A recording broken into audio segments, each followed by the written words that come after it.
இதைத்தான் நம்ம அடிக்கடி சொல்லுவோம், அவன் பொருள் எடுத்து அவனையே போடுறது அப்படின்னு சொல்லி. இந்த வீட்டுக்குள்ள விக்கல்ஸ் விக்ரம்னு ஒருத்தர் இருக்கார். The man of dignity, the man of discipline, the man of நிறைய சொல்லிட்டே போகலாம். அவருக்கு வந்து ரொம்ப தங்கமான மனிதர், யாரையுமே புண்படுத்த தெரியாத ஒரு மனிதர் அப்படின்னு அவர் வந்து சொல்லிப்பார். இந்த வீட்டிலையே கரெக்டாக இருக்கக்கூடிய ஒரு கண்டஸ்டன்ட் யார் அப்படின்னா அது நான் தான். பிக் பாஸ் ரூல்ஸை மதிப்பேன், பிக் பாஸை மதிப்பேன், இந்த ஷோவை மதிப்பேன். என் வாயிலேருந்து ஒருத்தரை கூட நான் ஹர்ட் பண்ணுற மாதிரி பேச மாட்டேன். நான் ரொம்ப நல்லவன், நான் ஒரு கமெடியன். என் பாடி லாங்குவேஜே ஒருத்தரை மாக் பண்ணுற மாதிரி தான் இருக்கும். அப்படி இப்படின்னு வாய்க்கு வந்ததை பேசக்கூடிய ஒரு கண்டஸ்டன்ட் தான் விக்கல்ஸ் விக்ரம். ஆக்சுவலாக இவர் வந்து எப்படிப்பட்ட ஒரு ஆள் அப்படின்னா, ஒரு கட்டத்துக்கு வரைக்கும் அமைதியாக இருக்காப்புல. ஏன்னா இந்த ஷோவில் வந்து பேர் கெட்டு போயிடக்கூடாது அப்படிங்கிறதுனால அவர் வந்து ரொம்ப பொறுமையாக இருக்கிறாப்புல. அதுக்கப்புறமா கொஞ்ச நாள் கழித்து ஒரு அப்படியே ஒரு டிரான்ஸ்ஃபர்மேஷன் ஒன்று கொடுக்குறாரு. இந்த வீட்டில் நான் இனிமேல் எல்லாரையும் மாக் பண்ணுவேன், புள்ளி பண்ணுவேன்னு சொல்லிட்டு தைரியமாக பண்ணுற ஒரு ஆள் விக்கல்ஸ் விக்ரம். ஆனால் விக்கல்ஸ் விக்ரம் பண்ணக்கூடிய எந்த விஷயமும் யாராலையுமே பேசப்படலை. அப்படிங்கிறது வந்து ஏன் அப்படின்னா, எல்லாருக்கிட்டையும் போயிட்டு எமோஷ்னலாக கனெக்ட் ஆகிறது, எல்லாரோடையும் போயிட்டு நண்பர்கள் ஆகிறது. எதனா ஒன்று அவனை மீறி ஒன்று போகுதுன்னும் போது உடனே அழுதுருவான். நானும் ரொம்ப நாகரிகமாக பேசணும், மரியாதை குறைவாக யாரும் பேசக்கூடாதுன்னு நினைக்கிறேன். முடிய மாட்டேங்குது மக்களே, முடிய மாட்டேங்குது. அந்த அளவுக்கு நம்மளை வந்து விக்கல்ஸ் வந்து பயங்கரமாக பண்ணுறாப்பல. சரி, ஓகே, இது வந்து நம்ம பேசுவோம். முதல்ல இந்த நாமினேஷன் ப்ராசஸில் நான் ஆல்ரெடி பேசிட்டேன்.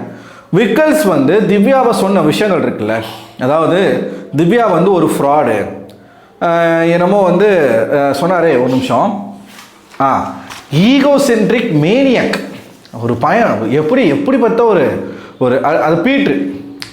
இந்த படித்த வாம்ஃபயர்னு சொல்லுவாங்க இல்லையா, நல்லா இங்கிலீஷ் பேச, இந்த காலத்தில் இங்கிலீஷ் பேசுறது தான் ஒரு அறிவுன்னு நினச்சிக்கிட்டு இருக்காங்க. நம்ம ரொம்ப இன்டெலிஜென்ட்டு, பயங்கரமாக இங்கிலீஷ் பேசினா ரொம்ப அறிவாளி அப்படின்னு நினச்சிக்கிட்டு இருக்காங்க. இங்கிலீஷ் வந்து ஒரு மொழி தான், it's just an language, not a knowledge. அது வந்து பல பேருக்கு தெரியறது கிடையாது. அப்படியே ரொம்ப யூனிக்கான வேர்ட்ஸை பயன்படுத்தி அவர் வந்து பேசுகிறாராமா. ஃப்ராடு வந்த உடனே nomination process, open nomination, முதலாவே Vikkals தான் போகிறாரு. போன உடனே அட்டாக்கு திவ்யாவுக்கு தான். நான் திவ்யாவை நாமினேட் பண்ண விரும்புகிறேன். திவ்யா வந்து ஒரு ஃப்ராடு, நல்லவங்க மாதிரி நடிக்கிற ஒரு ஃப்ராடு, அப்புறம் ஈகோசென்ட்ரிக் பர்சன், ஈகோசென்ட்ரிக் மேனியாக்கு, ஒரு கோலை, ஒரு விமர்சனத்தை எதிர்கொள்ள தைரியம் இல்லாத கோலை. அடுத்து வந்து இத்தனை நாள் அவங்க வீட்டில் இந்த வீட்டில் பயணம் பண்ணுறதே வந்து இருக்கிறதே வந்து அயோக்கியத்தனம். இப்படி அவர் பேச ஆரம்பிக்கும் போது அங்கே இருக்கிற எல்லாருமே தடுக்கிறாங்க. நான் கூட பரவாயில்ல, எல்லாம் ரசிப்பாங்கன்னு நினச்சேன். அங்கே இருக்கிறவங்களுக்கும் இன்னும் மனசு இருக்குது. சாண்ட்ரா கிட்டேருந்து இதை நான் எக்ஸ்பெக்ட் பண்ணவே இல்லை. சாண்ட்ரா கிட்டேருந்து, ஈவன் பார்வதி கிட்டேருந்து. அதுக்கு முன்னாடி தான் பார்வதிக்கும் திவ்யாவுக்குமே ஒரு பிரச்சனை போச்சு, பார்வதிக்கும் கமருதீனுக்குமே ஒரு பிரச்சனை போச்சு. பார்வதிக்கும் திவ்யாவுக்கும் இன்றைக்கும் பிரச்சனை இல்லையே, நேற்று தானே அது. ஓகே, அதுக்கு முன்னாடி அவங்க கமருதீனுக்கும் பார்வதிக்கும் ஒரு பிரச்சனை போச்சு. என்னதான் அந்த வீட்டுக்குள்ளே எல்லாரும் வந்து ஒருத்தருக்குள்ளே ஒருத்தர் வன்மத்தில் இருந்தாலுமே யாராச்சும் ஒருத்தர் தவறாக பேசும்போது அதுக்கு வாய்ஸ் அவுட் பண்ணுறாங்க. அது வந்து ஒரு நல்ல விஷயம். ஆனால் சுபிக்ஷா கேடியை மட்டும் நீங்கள் பார்த்தீங்கன்னா அமுக்க போன மாதிரி உட்காந்துருக்கும். சுபிக்ஷா வந்து விக்கல்ஸ் அண்ணனை எதிர்த்து ஒரு வார்த்தை பேசக்கூடாது, அதில் ரொம்ப கவனமாக இருக்கிறாங்க. கானா வினோத் கேட்குறாரு, கமருதீன் கேட்குறாரு, சபரி கேட்குறாரு. அதிகமாக அங்கே வாய்ஸ் அவுட் பண்ணுறது வந்து ஒன்று சாண்ட்ரா, இன்னொன்று பார்வதி சொல்கிறாங்க, இந்த மாதிரி நீங்கள் பேசக்கூடாது, ஒருத்தவங்களை வந்து பொது சபையில் நின்றுக்கிட்டு ஃப்ராடு. அது வார்த்தை என்ன வார்த்தை ஃப்ராடுன்ட்டு? நீ ஃப்ராடா, அந்த பொண்ணு ஃப்ராடா? ஏன்னா நீ ஒரு சேனல் வச்சுக்கிட்டு உன் சேனலில் ஒன்றை தவிர எல்லாருமே கலாய்க்கிறானுங்க, அது ஃப்ராடு தனமா? இந்த வார்த்தையெல்லாம் அவர் பேசுகிறாரு, கடுமையான வார்த்தைகள் பேசுகிறாப்புல. பேசும்போது எல்லாருமே வாய்ஸ் அவுட் பண்ணுறாங்க, இந்த மாதிரியான வேர்ட்ஸ் பேசக்கூடாதுங்க. சாண்ட்ரா ஒரு படிக்கு மேலே போய் என் சக கண்டஸ்டண்ட்டை நீங்கள் இந்த மாதிரி பேசக்கூடாது. அவங்க நடிக்கிறாங்களா இல்லை உண்மையாலுமே திவ்யா மேலே அவங்களுக்கு அன்பும் பாசமும் இருக்கா தெரியல நமக்கு. இருந்தாலும் பேசுகிறாங்க, அது வரைக்கும் சந்தோஷம். பேசும்போது இவன் உடனே வந்து நான் பேசுவேங்க, பிக் பாஸ் சொல்லட்டும், பிக் பாஸ் சொன்னால் நான் நிப்பாட்டுறேன், நீங்கள் யாருங்க சொல்கிறது, என் மனசில் தோன்றதை நான் பேசுவேங்க, நான் அப்படி தான் பேசுவேன், நான் இப்படி தான் பேசுவேன்.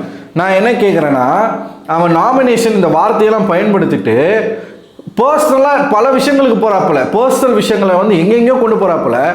இது வரைக்கும் யாராச்சும் இந்த மாதிரி நாமினேஷன் ப்ராசஸில் தன்னுடைய பர்சனல் விஷயங்களை கொண்டு, அதாவது நேற்று நடந்த பிரச்சனையில் விக்கல்ஸ் வந்து திவ்யா கிட்ட என்னெல்லாம் பேசணும்னு நினச்சானோ அது அத்தனையும் அங்கே பேசுகிறான். பிக் பாஸ் அலோவ் பண்ணி வேடிக்கை பார்க்குறாரு. இதுவே வேறு யாராச்சும் இருந்திருந்தா இந்நேரத்துக்கு அதை தடுத்திருப்பார். பிக் பாஸ் இட் செல்ஃப் வந்து அவனுக்கு வந்து வாய்ப்பு கொடுக்குறாரு பேசுறதுக்கு. நீ பேசுப்பா, நீ என்ன வேணா பேசுப்பா அப்படின்னு சொல்லிட்டு அமைதியாக இருக்கிறாங்க. வேற யாராச்சும் வந்து அந்த இடத்துல பேசியிருந்தா நாமினேஷன் ப்ராசஸ் முடிஞ்ச பிறகு உங்களுடைய பிரச்சனையை வச்சுக்கோங்கன்னு சொல்லியிருப்பார். அதுக்கப்புறம் நீங்கள் பேசிக்கோங்கன்னு சொல்லியிருப்பார். ஆனால் விக்கல்ஸ் பேசும்போது விஜய் சேதுபதியும் கேட்கல, விக்கல்ஸ் பேசுனா விஜய் சேதுபதி கேட்குறாரு, விக்கல்ஸ் பேசுனா விஜய் சேதுபதி வாயை மூடிட்டு இருக்காரு. அதே மாதிரி பிக் பாஸும் வாயை மூடிட்டு இருக்காரு. போறாப்புல என் ஒய்ஃபை பற்றி இழுக்கிறாங்க, அதை பேசுகிறாங்க, இதை பேசுகிறாங்க, அது இதுன்னு ஒருத்தவங்க வந்து சொன்னால் ஒப்பீனியன் கேட்குறது இல்லை, எல்லாத்தையும் சொல்லிட்டாருங்க, எல்லாத்தையும் சொல்லிட்டாரு. திவ்யா வந்து எல்லாரையும் ஆஃப் பண்ணுறாங்க. அவர் பேசட்டும், அவருக்கு என்ன தோணுதோ சொல்லட்டும், பிரச்சனை இல்லை, என்ன தானே சொல்கிறாரு அதானே சொல்கிறாரு, சொல்லட்டும், அமைதியாக இருங்க அப்படின்னு வந்து அவங்க கண்ட்ரோல் பண்ணுறாங்க. திவ்யாவுக்கு புரிஞ்சு போச்சு இதான் கேம். ஸோ திவ்யா என்ன பண்ணுறாங்க, பேச விடுறாங்க. நீ பேசு பாராசா, நீ பேசினாலே நீ எக்ஸ்போஸ் ஆவ, நீ பேசு அப்படின்னு சொல்லிட்டு பேச விட்டாங்க. இதை பேசிட்டாங்க. பேசிட்டு அடுத்து திவ்யா வராங்க, விக்கல்ஸையும் சுபிக்ஷாவையும் நாமினேட் பண்ணுறாங்க, சுபிக்ஷாவும் திவ்யாவை நாமினேட் பண்ணுறாங்க. இந்த ஒரு விஷயத்த மட்டும் நம்ம பார்ப்போம். திவ்யா வந்து சுபிக்ஷாவை நாமினேட் பண்ணிட்டாங்க. அவங்களுக்கு சொன்ன காரணங்கள் என்னென்னா, நான் மட்டும்தான் ரூல்ஸை ஃபாலோ, ரூல்ஸ் சுபிக்கு தனக்குன்னு ஒன்று வரும்போது ரூல்ஸை ஃபாலோ பண்ண முடியல, மற்றவங்க யாராச்சும் சுபி மேலே ஒரு கருத்து சொன்னால் அதை சுபியால் ஏற்றுக்க முடியாது, ஆனால் மற்றவங்க மேலே சுபி ஒரு கருத்தை வச்சாங்கன்னா அந்த கருத்தை எல்லாருமே ஏற்றுக்கணும் அப்படின்னு சுபிக்ஷாவை போட்டு பொழந்தாங்க, நாமினேட் பண்ணாங்க. அடுத்து நம்ம வக்ரத்துக்கு வராங்க. வக்ரத்துக்கு வந்து நாக்கப் புடுங்குற மாதிரி கேட்டாங்க. சீரியஸ்லி நாக்கப் புடுங்குற மாதிரி கேட்டாங்க. அதாவது இவன் வந்து எல்லாமே பேசலாமா, இவன் வந்து என்ன வேணாலும், அதாவது அழுகுறாங்க. அவன் எல்லாரும் நிப்பாட்ட சொல்கிறாங்க, இந்த மாதிரி பேசாதீங்க, இந்த மாதிரி நீங்கள் வந்து வார்த்தை விடுறது தப்பு, அந்த மாதிரி சொல்லாதீங்கன்னு சொன்னால் அழ ஆரம்பிச்சிட்டான். நான் என்ன கேட்குறேன், நீங்கள் ஆம்பளை தானே, எல்லாத்துக்கும் அழுகுறீங்க. ஒரு ஆம்பளை பையன் நீ ஏன் எல்லாத்துக்கும் அழுவும் போது பெண்களுக்கு அழுக வராதா? ஒரு பொண்ணு அழுத உடனே நீங்கள் அழுதுலாம் தப்பிக்க முடியாது, அழுதுதான் விட்டுருவோமா அப்படின்றாரு நேத்து. இவர் அழும்போதே எல்லாருமே அமைதியாக இருக்கணுமா? என்ன பேச விடுங்கடா, என்ன பேச விடுங்க, நான் என்னமோ பேசிட்டு போகிறேன், நான் தப்பாக பேசுனா வீக்கெண்டில் சேதுபதி அந்த கேட்க மாட்டாரு, வீக்கெண்டில் சேதுபதி கேட்கட்டும், மக்கள் கேட்கட்டும், மக்கள் தூக்கின வெளில போட்டோம், பிக் பாஸ் கேட்கட்டும், நீங்கள் பேசாதீங்க பேசிட்டாப்புல. திவ்யா வராங்க. இப்போது இவன் மெயினாக திவ்யா மேலே வைக்கிற ஒரு மிகப்பெரிய குற்றச்சாட்டு என்ன அப்படின்னா, என் மனைவி பேர் எடுத்துட்டாங்க. விக்கல்ஸே சொல்கிறாரு என் மனைவியை அவங்க தப்பாக பேசலை. தப்பாக பேசுறதப்போ மனைவி பேரை எடுத்ததில் என்ன பிரச்சனை? உங்கள் ஒய்ஃபும் நீங்களும் பேசிகிட்டு இருந்தீங்க அப்படின்னு சொன்னதில் என்ன பிரச்சனை? பிரச்சனையே இல்லை, அது ஒரு சம்பவமே இல்லை. இதெல்லாம் விக்கல்ஸ் பேசிடுவாப்புல.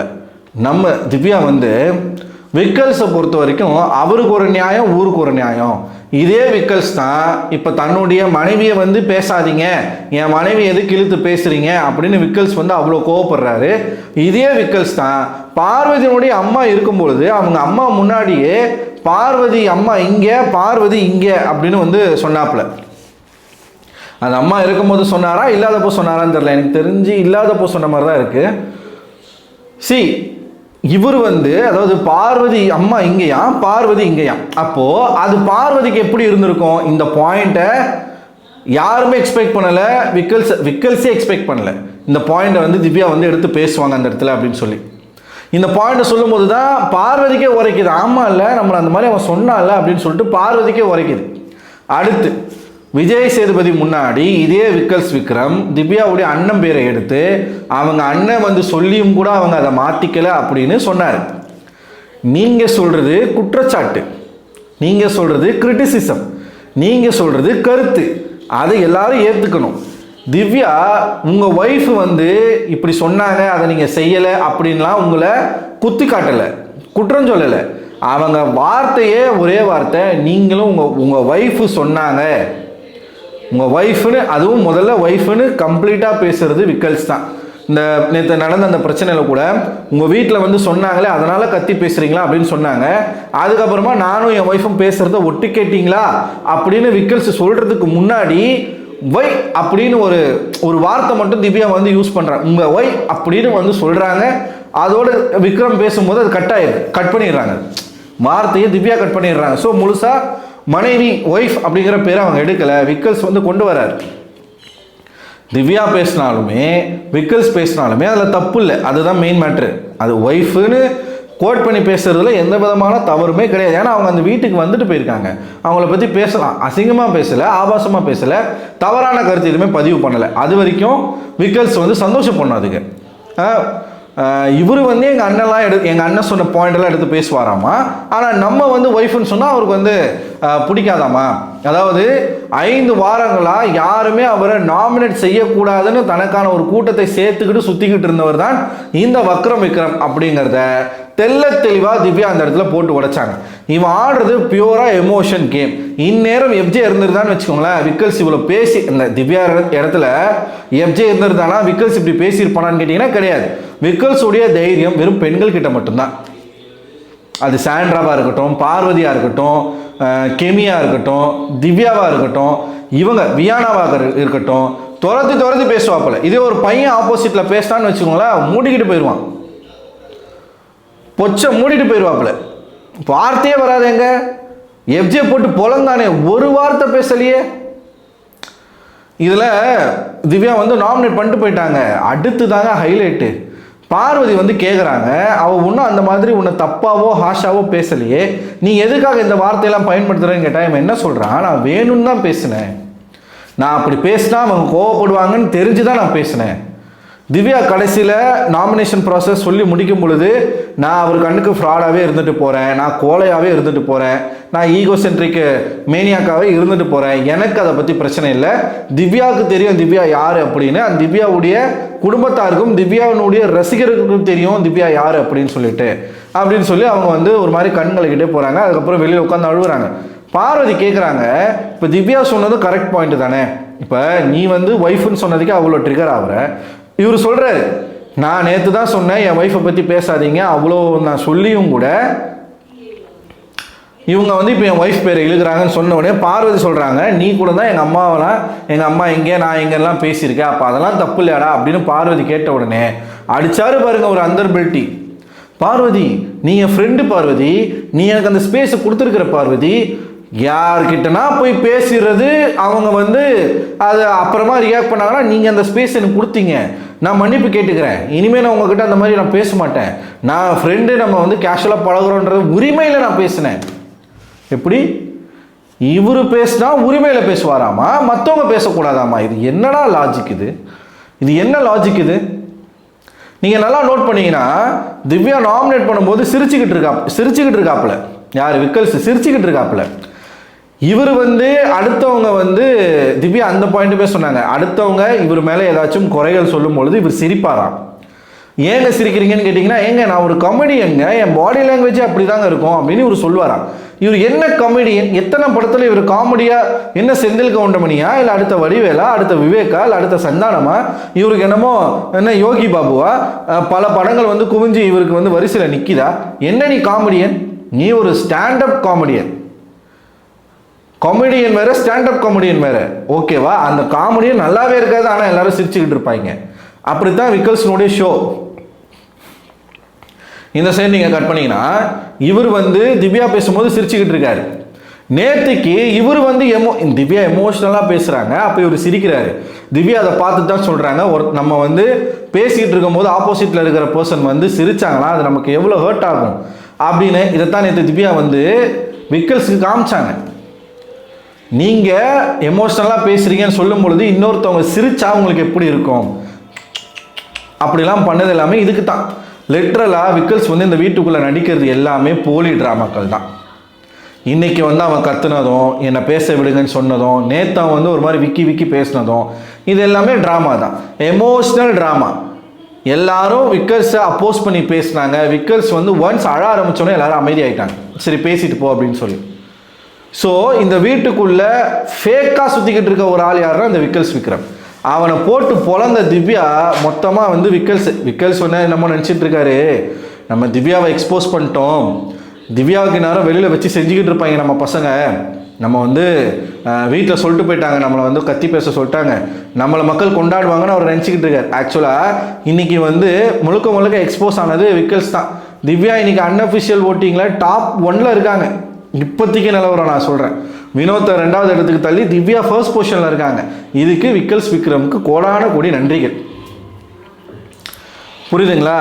ஸோ விக்கல்ஸ் வந்து எப்பயுமே காமெடியன்ற ஒரு போர்வையில் அடுத்தவங்களை ஹர்ட் பண்ணுறது, வாய் கூசாமல் என்னென்னமோ பேசுறது, மற்றவங்க அதை பண்ணாங்க அப்படின்னா எனக்கு எமோஷனலாக இருக்குது, நான் அதுவாக இருக்கேன், நான் இதுவாக இருக்கேன், இந்த நேரத்தில் நீங்கள் இந்த மாதிரி பண்ணுறது தப்பு அப்படின்னு மாற்றுறது, நேரத்துக்கு ஏற்றாற் போல் சூழ்நிலைக்கு ஏற்றாற் போல் மாறிக்கொள்ளைய ஒரு பச்சோந்தியாகத்தான் விக்கல்ஸ் விக்ரம் என் கண்ணுக்கு தெரிகிறார். மனுஷனா ஆம்பளைனா ஒரே மாதிரி இருக்கணும்.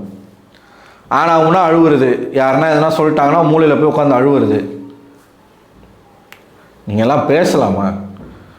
இதுக்கு ஒரு கூட்டம் வேற சப்போர்ட் பண்ணிக்கிட்டு தெரியுது. பார்வதியோடைய பிஆர்க்கெல்லாம் இப்போ போட்டு திவ்யாவை அடிச்சுக்கிட்டு இருக்காங்க. டேய், உங்களை விட சீ இல்லை, உங்களை விட சீ இல்லைடா, பார்வதியோட சீ இல்லை. முதல்ல அதை மனசில் வச்சுக்கோங்க. ஸோ நீங்கள் என்ன நினைக்கிறீங்க மக்களே? உங்களோட கருத்துக்களை மறக்காமல் கமெண்ட் பாக்ஸில் கமெண்ட் பண்ணுங்கள். அடுத்த ஒரு வீடியோவில் கூட சந்திக்கிறேன். அதுவரை உங்களிடமிருந்து விடைபெறுவது நான் அரவிந்தன்.